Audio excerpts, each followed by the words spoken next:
min ila fi manala min ila Yung tanda urang yang hafal malam tengah. wa hurufil qasami wa ya wa bata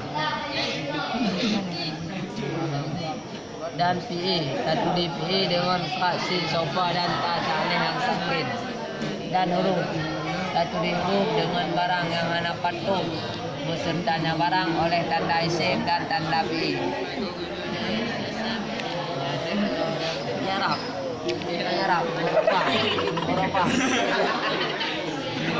Nyarap Eropa akhir kalimat karena amel yang dijemang di akhirnya kalimat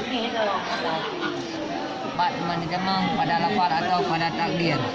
Pembagian i'rab nafkut rafa, nasab, khafad dan jazam. Ba isim nalai rafa, nasab dan khafdah na jenis jazam. Ba fi'il nalai rafa, nasab dan jazam dan hana jenis khafad. Isim mufrad dirafa dengan dhammah, dinasab dengan fathah, dijar dengan kasrah. Contoh: qala Zaidun, ra'aitu Zaidan, marartu bi Zaidin.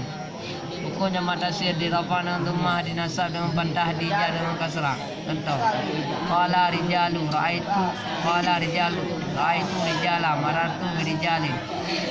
Buku isim tasniyah dirafa dengan alif, dinasab dengan ya, dijar dengan ya. Contoh: qala rajulani, ra'aitu